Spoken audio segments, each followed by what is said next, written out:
আমি প্রাথমিক দিকে এটাই বলেছি দ্যাট আপনাদের আমাকে এক্সপ্লেন করতে হবে কেন আপনারা আমাকে নিচ্ছেন। আমি আসলে নিজেকে বিচারক হিসাবে আসলে দেখিই না, কিন্তু আমাকে যখন এই জিনিসটা অফার করা হয় আমি খুবই সারপ্রাইজ ছিলাম দ্যাট আমি আসলে বিচারক হব, আমার কি ওই যোগ্যতাটুকু আদৌ হয়েছে কিনা।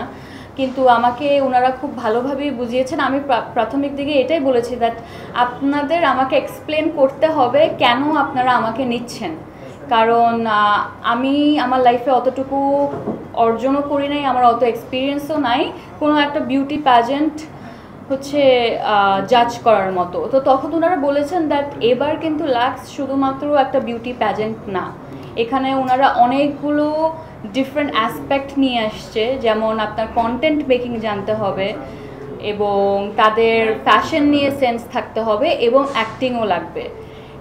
আর ওনারা এমন একজনকে চাচ্ছেন যারা এমন একজন জুরি মেম্বার চায় যারা আসলে এই জার্নির মধ্যে দিয়ে গিয়েছে এবং মেয়েরা প্রত্যেকটা স্টেপে ওরা কি ফিল করবে, কি প্রশ্ন থাকতে পারে, কোন জায়গায় তাদের দুর্বলতা, কোনটার উপরে আসলে ওয়ার্ক করা যায়, এটা যাতে একজন জুরি বলবো না, মেন্টর আমাদেরকে এবার এটাই বলে দিয়েছে দ্যাট ইউ আর নট জাজেস, তোমরা আসলে মেন্টর এবং তোমরা ওদেরকে শিখাবা।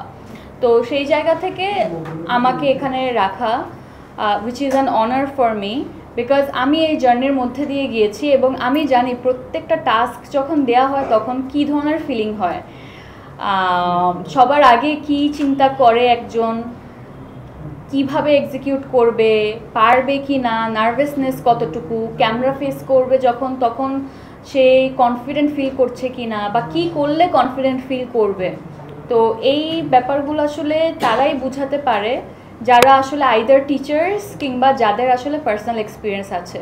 তো আমাকে এটাই বলা হয়েছে যেহেতু আমার পার্সোনাল এক্সপিরিয়েন্স আছে এবং আমি ওই জার্নির মধ্যে দিয়ে গিয়ে আই ওয়াজ আ উইনার, তো আমি হয়তো বা মেয়েদেরকে খুব কাছে থেকে মেন্টর করতে পারবো।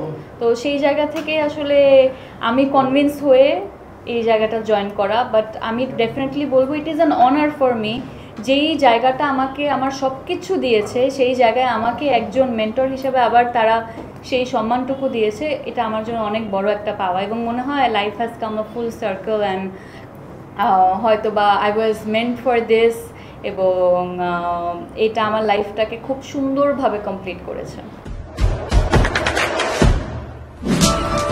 দেশে দেশে সবার সাথে দ্য নিউজ।